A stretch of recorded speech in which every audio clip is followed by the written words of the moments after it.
Bonjour à tous, donc désolé de vous décevoir, c'est moi au lieu du café. Je suis pas sûr que ce soit plus digeste en fait.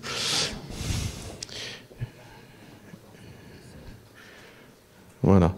Donc, je vais encore vous parler du numérique. Donc, nous avons travaillé en 2017-2018 sur le sujet, publié un rapport en octobre.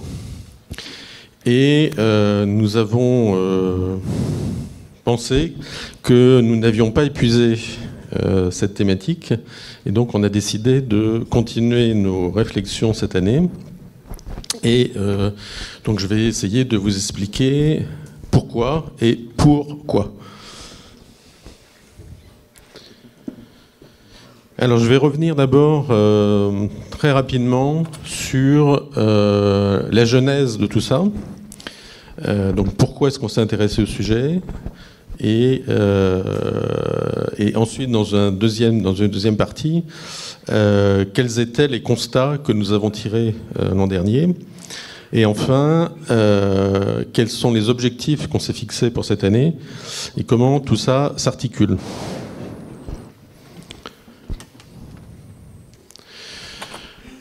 Donc, en fait, fin 2016, début 2017, notamment avec Jean-Marc, on s'est fait la réflexion qu'on n'y voyait pas clair du tout sur l'impact, la qualité de l'impact en fait du numérique sur l'environnement. Était-il positif ou était-il négatif? Et on s'est donc donné pour objectif de factualiser en fait un certain nombre de choses qu'on voyait écrites d'une certaine façon et de la façon inverse dans de plus en plus de médias. Donc c'est ce qu'on a fait avec le rapport. Je pense qu'il y a un consensus aujourd'hui pour dire que ce rapport a atteint ses objectifs, donc de donner une vision, je dirais, objective de l'impact environnemental du numérique. Donc ça, c'était l'objectif. Ce qui s'est passé et ce à quoi on ne s'attendait pas forcément, c'est qu'il y a eu beaucoup plus de retombées médiatiques que prévu.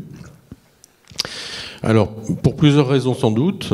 La première, c'est que le rapport a été publié quelques jours après le rapport 1,5 du GIEC. Et donc, du coup, un certain nombre de médias étaient sensibilisés aux sujets environnementaux. Ça, c'est un coup de chance. Et puis, la deuxième chose, c'est que, en fait, entre fin 2016 et fin 2018, il a commencé à se faire une prise de conscience du fait que, on va dire globalement, les usages excessifs du numérique pouvaient avoir des inconvénients, alors pas seulement environnementaux, j'y reviendrai plus tard, mais du coup les médias se sont montrés friands de ces informations et en tout cas il y a une quinzaine de jours on en était à environ 120 retours médias, dont une trentaine d'interviews et probablement une quarantaine de conférences qui ont suivi la publication du rapport. Donc ça c'est un point intéressant. Le deuxième point intéressant, c'est que on n'a pas eu, je dirais, tellement de levée de bouclier de la part des turiféraires du numérique. Alors, sans doute c'est lié au fait que, j'ai entendu la question tout à l'heure, on n'a pas mis en avant une approche low-tech. On a plutôt essayé de s'écarter en fait de ces positionnements qui apparaissent aujourd'hui idéologiques, même s'ils ne le sont pas au fond. Et on a plutôt plaidé en fait pour une utilisation raisonnée et intelligente de la technologie. Et donc du coup, ce discours, je dirais, ne peut pas être écarté d'un revers de main, y compris par les décideurs politiques et économiques. Bon, même si aujourd'hui les décideurs économiques sont un peu plus à l'écoute que les décideurs politiques, mais ça c'est un enjeu pour cette année. Donc si on regarde la situation du sujet donc, dans l'environnement médiatique, on voit qu'il y a quand même beaucoup plus d'attention aujourd'hui sur le sujet qu'avant. En parallèle des questionnements sur l'impact environnemental, se sont fait jour des questionnements sur des impacts sociétaux, voire sanitaires, de la façon dont on consomme le numérique aujourd'hui. Je fais des périphrases, mais parce que je veux absolument éviter qu'on dise que le numérique est mauvais. On ne dit pas que le numérique est mauvais. On dit simplement certaines façons de se servir du numérique, effectivement, ont sans doute plus d'inconvénients que d'avantages. Les préoccupations relatives au changement climatique sont de plus en plus fortes, même si les actions ne suivent pas les préoccupations pour l'instant. Mais en parallèle, on ne peut pas dire que les acteurs principaux du numérique aujourd'hui, c'est-à-dire les GAFAM en Occident et les BATX en Asie, on ne peut pas dire qu'ils aient perdu en momentum. Et en tout cas, ils sont maintenant 3 ou 4 à avoir dépassé une capitalisation boursière de 1000 milliards de dollars. Donc on ne peut pas dire qu'ils soient en méforme. Et donc leur pression marketing visible, mais aussi invisible, puisqu'on vous a parlé tout à l'heure du design addictif d'un certain nombre de sites. Donc ces actions sont toujours aussi efficaces et toujours aussi intenses. La deuxième chose que l'on voit, il y a 2 ans, on parlait d'intelligence artificielle, d'Internet des objets, mais enfin c'était plus des idées. Aujourd'hui, ça devient de vrais projets industriels, mais ça devient surtout, on va dire, le nouveau motto marketing d'un certain nombre d'acteurs. Et aujourd'hui, je dirais, c'est indispensable pour une entreprise d'avoir l'air de réfléchir à intégrer une approche Internet des objets dans son offre produit. Et tout dirigeant d'entreprise qui ne peut pas dire qu'il utilise l'intelligence artificielle au sein de son entreprise est vraiment en voie de déchéance avancée. Donc, tout ça pour dire que ces 2 éléments ne vont pas aider à adopter le principe de sobriété numérique qui est pourtant indispensable pour arriver à se servir du numérique de façon durable. Et puis, ça c'est donc plutôt sur la partie entreprise. Sur la partie grand public, vous avez vu arriver les téléviseurs 8K à Noël. Donc si vous avez acheté un téléviseur 4K, il faut vraiment le mettre à la poubelle tout de suite parce que il est incroyablement moins performant que le 8K. Les usages vidéo se diversifient et maintenant les jeux vidéo, au lieu d'être utilisés en local, se reconvertissent à des usages en streaming. Évidemment, ça ne va pas arranger la consommation d'énergie. Et puis, alors je pense que le nouveau champion côté grand public, ça va être la réalité virtuelle. Donc, vous avez les casques de réalité virtuelle commencent à fleurir dans les magasins. Et je n'ai pas de slide là-dessus, mais enfin, un usage de casque de réalité virtuelle, en gros, ça va être 10 fois plus consommateur de ressources de bande passante qu'un usage vidéo classique. Donc, youpi. Donc face à tout ça, et par rapport donc à la prise de conscience qui a commencé à se faire, il faut améliorer l'efficacité de notre discours. Donc pour ça, il faut renforcer nos argumentaires, segmenter nos messages et faire en sorte qu'un certain nombre de choses s'installent dans le temps. Donc là, je passe très vite, ça c'était les constats qu'on a fait l'an dernier, donc montrant que la tendance actuelle de consommation dans le monde due aux pays développés n'est pas soutenable. Et deuxième conclusion, que la solution à échéance de 5 à 10 ans ne viendra pas de la technologie, elle viendra simplement, ou pas, de notre aptitude à réguler nos modes de consommation. Et c'est ce qu'on a résumé par principe de sobriété numérique.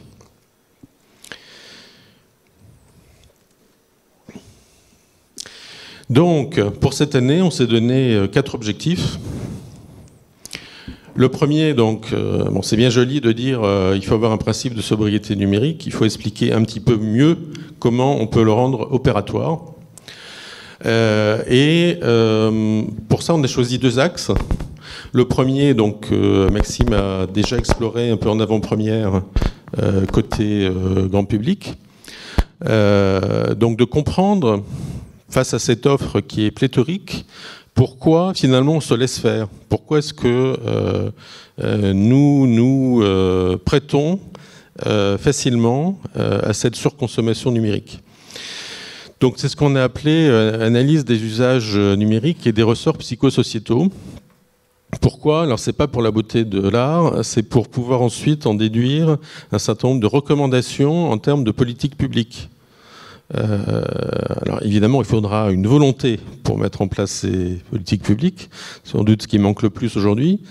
Mais en tout cas, nous souhaitons pouvoir formuler des recommandations pratiques à l'intention à la fois des autorités indépendantes de régulation et du gouvernement et de la Commission de Bruxelles lorsqu'elle existera à nouveau.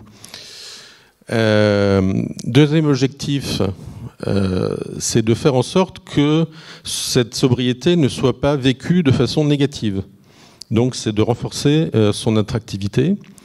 Alors de 2 façons. La première, c'est de montrer que la surconsommation numérique, c'est aussi dangereux d'un point de vue de la santé. Donc ça, c'est psychologiquement important. Et puis deuxièmement, montrer que en fait, la sobriété numérique, ça peut être efficace pour les entreprises et pour la société. Donc donner en fait au DSI la capacité de se saisir de ce principe pour renforcer leur positionnement au sein des entreprises. Et donc pour ça, on a des discussions avancées avec le SIGREF. Et puis,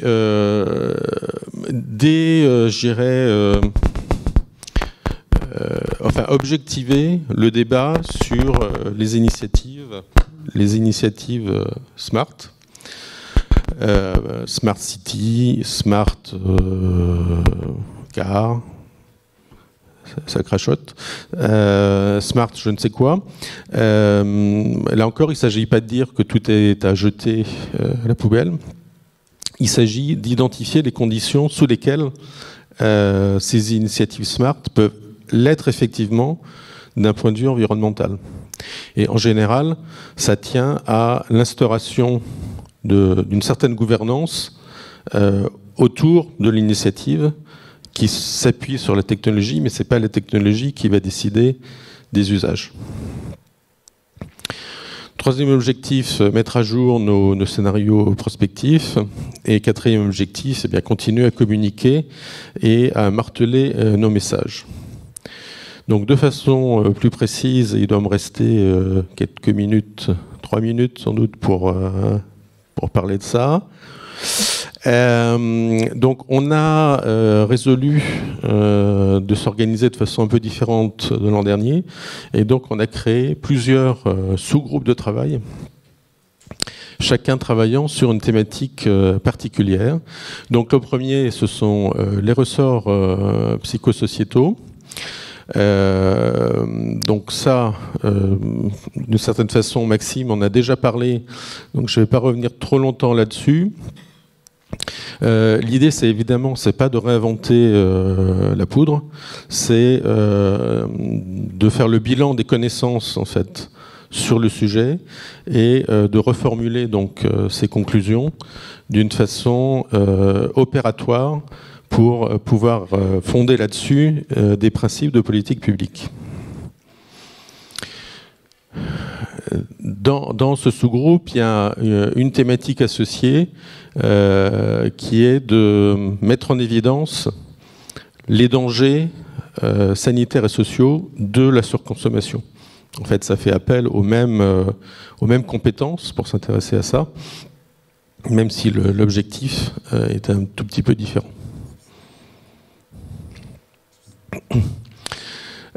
Autre groupe, donc, on a appelé architecture.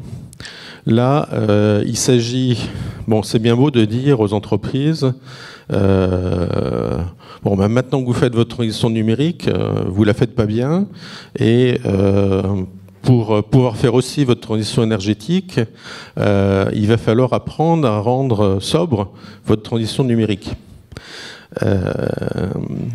Ça ne se mettra en place que si on est capable d'intégrer en fait dans les gouvernances existantes et dans les outils de gestion existants cette contrainte. Un petit peu comme il faudrait le faire en fait au niveau du design des sites. Ben, pour les entreprises, c'est pareil. Pour tout nouveau projet qui fait partie de leur transition numérique, il faut qu'elles puissent, au bon moment et avec les bonnes personnes, se poser les bonnes questions qui vont leur permettre de faire des choix aboutissant à une solution la plus sobre possible. Ça peut vouloir dire d'ailleurs de temps en temps, la solution la plus sobre, ça peut être de ne pas faire du tout, hein, si l'analyse montre que ça n'en vaut pas la peine. Alors c'est important pour les entreprises parce que si elles ne le font pas à temps, elles seront rattrapées par la patrouille et dans quelques années confrontées à de mauvais choix de transition numérique et à des contraintes de plus en plus fortes de transition énergétique, elles seront dans une impasse. Donc la capacité à mettre en place cette pratique a un impact économique dans le futur tout à fait important. La deuxième chose, c'est que autant aujourd'hui, côté grand public, 90% des services numériques que nous consommons viennent des plateformes, des GAFA, eh bien autant dans 5-6 ans, le paysage aura changé, puisqu'aujourd'hui, toutes les entreprises faisant la transition numérique, elles remplacent en fait un certain nombre d'interfaces physiques ou humaines par des interfaces numériques. Et donc, le mix en fait de notre consommation numérique va changer dans les années à venir et va comprendre une partie de plus en plus importante de services fournis par d'autres acteurs que les GAFA. Donc le travail qui sera fait ou pas sur les entreprises aura un impact direct en fait, sur les usages grand public dans quelques années. Pas rentrer dans les détails, mais donc ce qu'on a décidé de faire, c'est de faire rentrer en fait la prise en compte de la contrainte énergétique dans l'outillage en fait de l'architecture d'entreprise. Donc, qui sont des choses qui sont utilisées aujourd'hui et qui présentent l'avantage de couvrir un continuum en fait entre les décisions qui sont prises au niveau de la stratégie des entreprises jusqu'aux décisions qui sont prises en termes de choix d'infrastructures physiques numériques.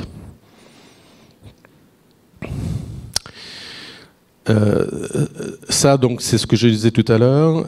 C'est comment intégrer en fait la sobriété numérique dans la proposition de valeur des DSI, à la fois vis-à-vis de leur direction générale, vis-à-vis des directions métiers et vis-à-vis des compétences qu'elles souhaitent recruter. Aujourd'hui, c'est le problème le plus important des DSI, c'est d'arriver à recruter les compétences qu'il leur faut.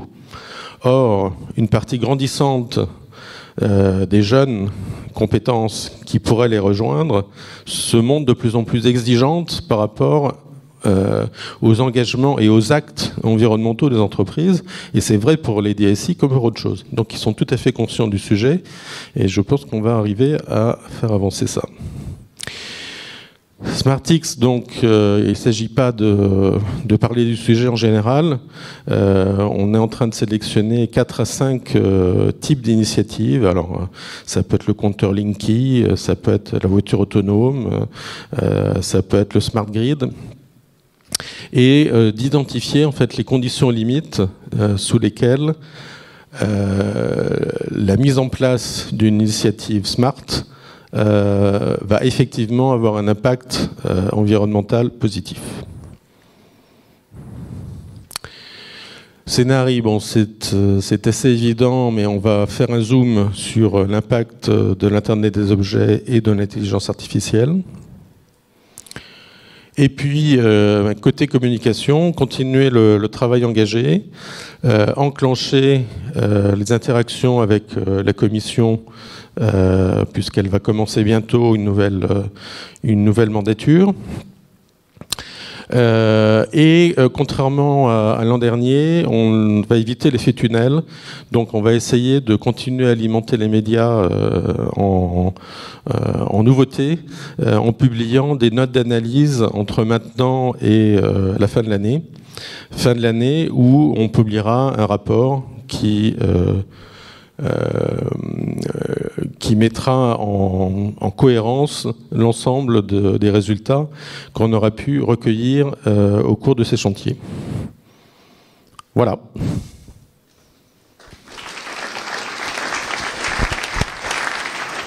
Tenez.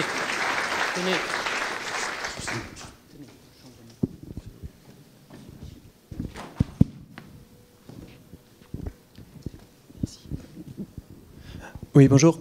Quand on écoute les deux interventions, la première et la deuxième, j'ai l'impression que sur le plan des usages, sur la consommation de masse, il y a quand même une inquiétude à avoir dans la mesure où ce qu'on a vécu en tant que consommateur, c'est un usage qui était restreint, c'est-à-dire qu'on avait une quantité de données qui était limitée quand on a eu le début des bornes Internet et puis quand on a eu les forfaits téléphones. On a été vers quelque chose qu'on a considéré entre guillemets comme un progrès, c'est-à-dire l'illimité. Et à côté, si on regarde ce qu'il en est de la voiture, l'automobile aujourd'hui, quand on se déplace, on paye. Alors on ne paye pas forcément directement l'infrastructure routière, mais par contre on paye le carburant, c'est-à-dire, si on fait l'analogie, c'est la quantité de données que l'on utilise. Si on proposait aujourd'hui une alternative qui était de dire aux automobilistes demain vous pouvez vous déplacer sans utiliser de carburant, je pense que le retour en arrière serait quasiment impossible et l'actualité elle en témoigne. Et cette analogie, si on la remet au niveau du numérique, moi ce qui m'inquiète c'est de dire à un moment donné, si on veut réussir à réduire la consommation, il va falloir quand même prendre en compte la quantité de données utilisées par individu. Peut-être qu'il va falloir travailler à des restrictions. Si on ne le fait pas, je ne vois pas comment on peut réduire la consommation de manière aussi simple. Comment ça va se passer? C'est vraiment une question qui me taraude en écoutant ces éléments et je suis assez pessimiste. Merci. Bon, alors, la réponse ne va pas tenir en une phrase. Hein. Je pense qu'il faut agir à la fois sur l'offre, la demande et l'environnement dans lesquels cette offre et cette demande interagissent.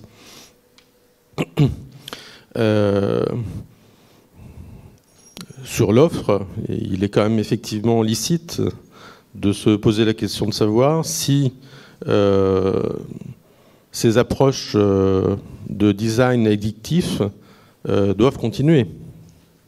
Hein. Sur la demande, je pense qu'il s'agit essentiellement de réaliser une prise de conscience. Moi, j'emploie souvent, une comparaison avec des modes de consommation alimentaire. Pareil, hein, au lendemain de la Deuxième Guerre mondiale, on s'est mis à manger beaucoup plus de viande rouge, parce qu'on n'en avait pas beaucoup jusque-là, et donc la consommation a explosé. Bon.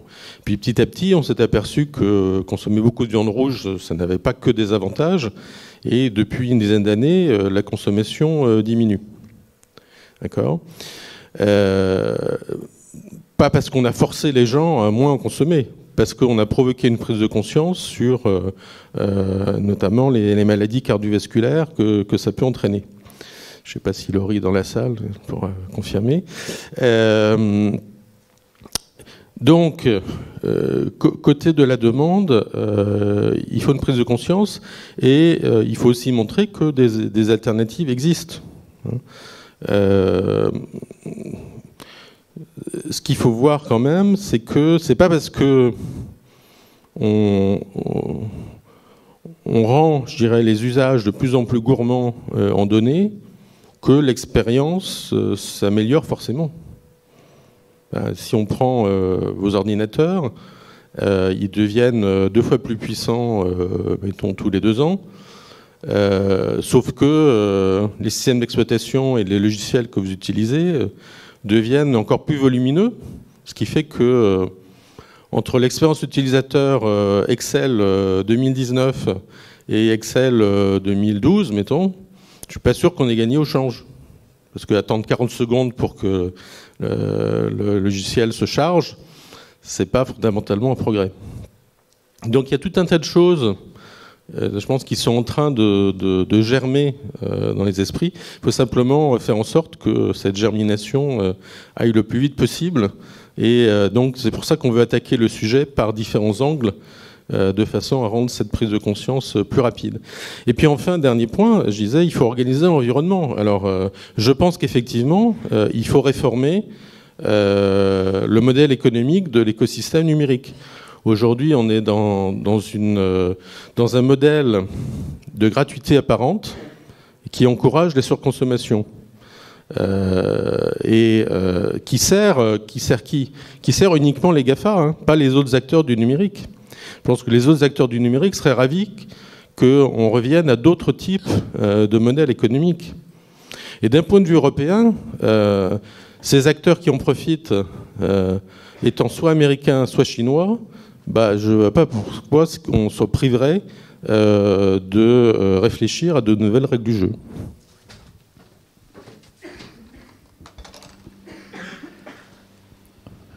J'ai une petite question là, Martin Rouleau-Dugage, Framatome, qui va un peu dans le sens de ce qui vient d'être dit. Je suis ici là. Je me posais la question depuis tout à l'heure en regardant les 2 présentations sur la métrique, la mesure. Parce que finalement, on devrait être capable aujourd'hui, au-delà de la mesure du flux de données, d'aller un peu plus loin, d'aller vers la mesure de l'empreinte carbone des dits flux de données. C'est-à-dire, je sais que je m'adresse à tel service qui est hébergé par OVH, OVH est alimenté par EDF, etc. Donc, je devrais être capable, au bout du compte, en temps réel, et en fonction du climat et en fonction des circonstances extérieures, de savoir exactement l'empreinte carbone de mon action numérique. Est-ce que c'est quelque chose qui a été étudié? Est-ce que c'est quelque chose de complètement fantastique au sens irréel? Ou est-ce que c'est quelque chose qui mérite qu'on y travaille, d'après vous? Bon, spontanément, il y a deux réponses. D'abord, au niveau utilisateur individuel, il serait très simple, et je crois qu'on a d'ailleurs un prototype qu'on pourrait vous montrer un jour. Il est très simple d'avoir sur son smartphone une petite application qui ne consomme pas grand-chose, hein, mais qui va vous dire à la fin de la journée, voilà, vous avez consommé 75 kg de carbone. Pourquoi? Parce que 70 en regardant vos vidéos de petits chats sur YouTube, et puis 500 grammes en envoyant vos mails, etc. Et puis de vous dire, et ça c'est 3 fois plus que la moyenne d'un Français aujourd'hui. C'est de la sensibilisation, mais en même temps, je dirais, si un jour on rentre dans une logique, je dirais, de quota de carbone par personne, il serait utile de savoir combien on a consommé de son quota de carbone en utilisant du numérique. Donc ça, c'est côté grand public. Côté de façon plus globale, oui, il va falloir créer une transparence en fait qui n'existe pas aujourd'hui, hein, des offreurs du numérique sur leur empreinte carbone. C'est clair. Mais ça, la pression doit venir à la fois des politiques publiques, mais aussi des utilisateurs. Et c'est quelque chose qu'on va proposer d'ailleurs, c'est comment intégrer en fait dans un contrat de service, puisqu'aujourd'hui une grande partie des infrastructures des entreprises se délocalisent et passent dans des services cloud qui sont fournis par des tiers.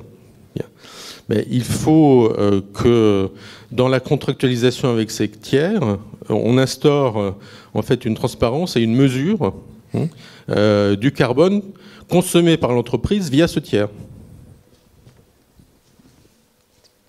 Bonjour, je suis là. Noémie Bernard, je travaille au ministère de l'Intérieur. Et alors, je vois bien dans votre présentation le volet, effectivement, il faut faire évoluer les politiques publiques pour qu'elles prennent en compte cet aspect-là. Il faut aussi sensibiliser et donner un référentiel d'outils aux entreprises. Est-ce que dans ce volet-là, vous prenez en compte justement tout ce qui est les administrations, les collectivités ?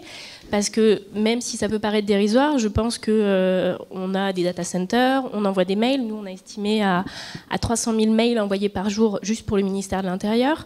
Et en fait, on est un petit peu démunis dans cet accompagnement parce qu'on voit bien des choses qui se tournent vers les entreprises, mais finalement assez peu vers les administrations, vers les collectivités.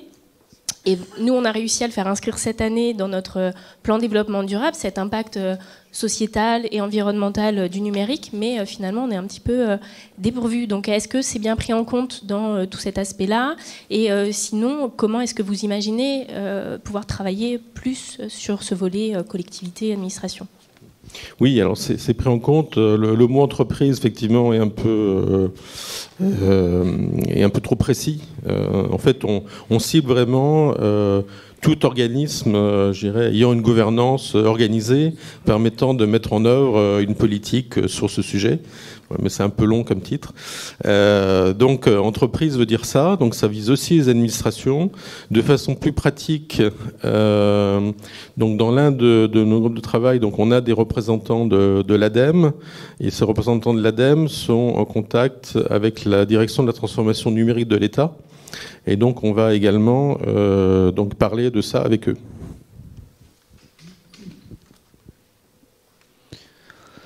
Marc Darras, donc je suis ici. À la suite des différents échanges et des présentations, il me semble qu'il y a une réflexion à avoir réellement sur la régulation. On a parlé de limiter l'accès Internet, on a parlé de mobiliser ou sensibiliser à la fois les consommateurs et les entreprises. Il me semble qu'il faut reposer le problème peut-être plus globalement. L'accès au numérique, il faut qu'on fasse attention à ce qu'il soit accessible pour tous, dans la mesure où effectivement, là on vient d'entendre parler de l'administration, effectivement on a une administration qui est de plus en plus accessible par Internet. Donc il faut faire très attention que ça ne devienne pas, qu'il n'y ait pas un frein en termes de coût pour l'accessibilité pour tous. Et par ailleurs, il y a quelque chose qu'on n'a pas beaucoup évoqué finalement, ou à peine, c'est le modèle économique qui est derrière cet Internet, je ne parle pas les réseaux, mais les services qui sont tous gratuits. Et ça veut dire que le modèle, c'est la publicité. Et donc, à travers ça, on est dépossédé de la responsabilité de ce coût. Et donc là, est-ce qu'il n'y a pas... Et en plus, la publicité, c'est clair pour les GAFA, leur mode de fonctionnement, mais on va trouver de la pub sur, je sais pas quoi, le site de la SNCF, le site... Enfin, donc des choses qui sont beaucoup plus proches de nous, on va dire, d'une certaine manière. Et donc, est-ce qu'il n'y a pas une réflexion à avoir à la fois pour mobiliser de la régulation en termes de répartition des accès, mais aussi de l'autre côté... transformer le modèle économique pour qu'effectivement on passe à des services payants qui nous dispenseront d'avoir comme réflexion pour les acteurs seulement la captation. Oui.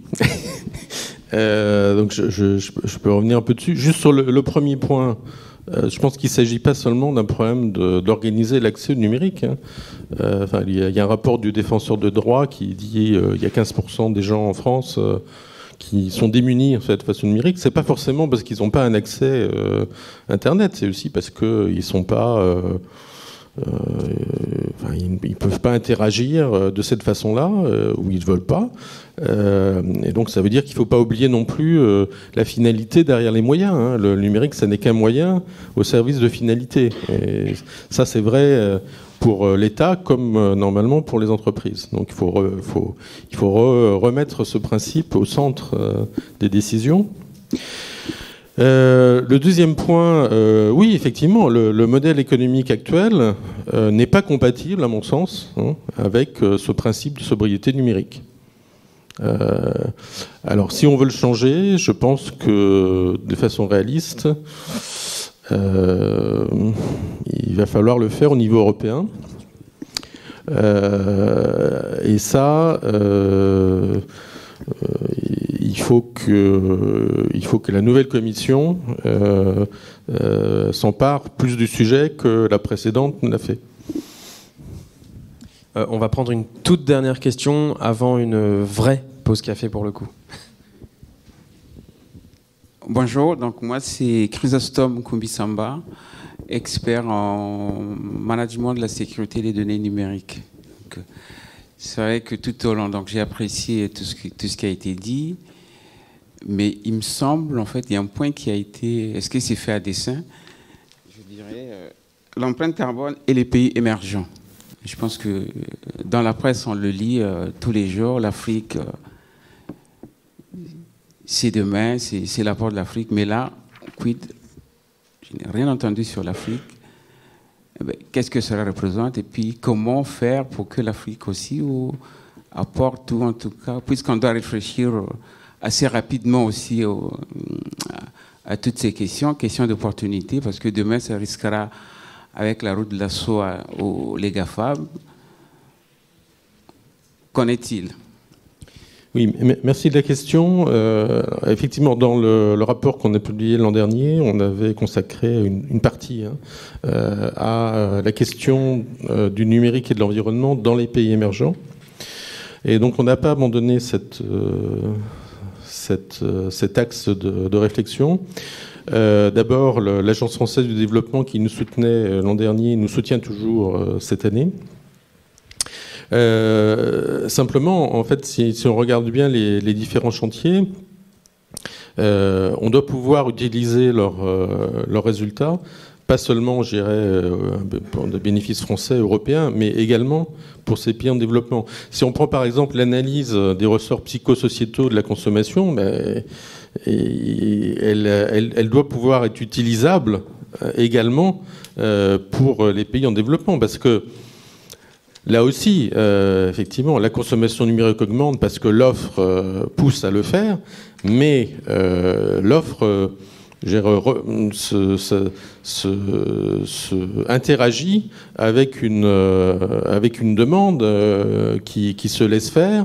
Et aujourd'hui, d'après ce que j'ai regardé, on a à peu près la même typologie d'usage dans les usages Internet, dans les pays en développement, que dans les pays développés. Donc on a essentiellement de la vidéo de loisirs. C'est sans doute pas ça qui sera un levier fort de développement économique, social et culturel. Surtout si ces vidéos continuent à être fournies par des plateformes américaines ou chinoises. Donc, quand on parle de politique publique, c'est pas seulement les politiques publiques françaises, c'est aussi la définition des politiques publiques dans les pays en développement. Et je dirais de ce point de vue-là, pour nous, l'AFD est un peu l'intermédiaire pour aborder ça. De la même façon, la discussion qu'on a eue il y a quelques minutes sur le modèle économique, elle est vraie aussi pour les pays en développement. Il y a eu un cri d'alarme poussé par la CNUSED il y a 6 mois, sur le mode, attention, la transformation numérique des pays en développement est en train de se faire de façon totalement déséquilibrée, et il y a un risque fort en fait que les plateformes chinoises ou américaines utilisent cette évolution pour capter encore plus de valeur ajoutée que dans le passé. Et donc que ça aboutisse plutôt à un appauvrissement relatif de ces pays plutôt qu'à une accélération de leur développement. Donc cette problématique du modèle économique, elle est pas seulement française, elle n'est pas seulement européenne, en fait, elle est mondiale, mais elle doit surtout être soulevée dans toutes les zones qui ne profitent pas aujourd'hui des avantages, s'il y en a, de ce modèle économique actuel.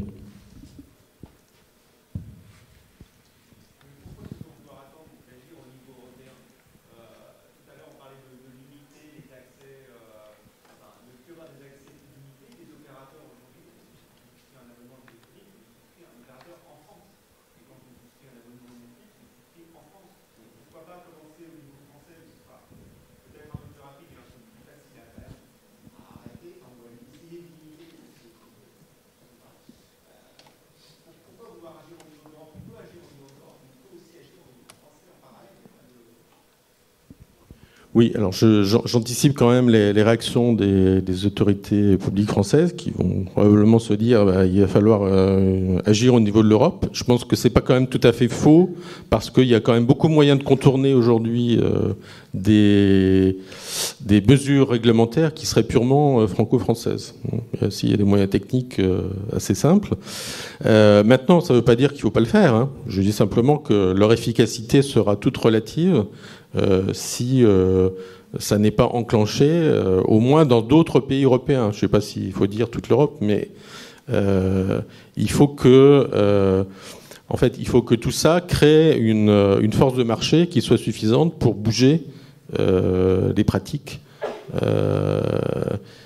Et bon, on voit sur le sujet de la taxation des GAFA que pour l'instant, même si beaucoup de pays approuvent la position de la France, pour l'instant, nous sommes les seuls à l'avoir fait.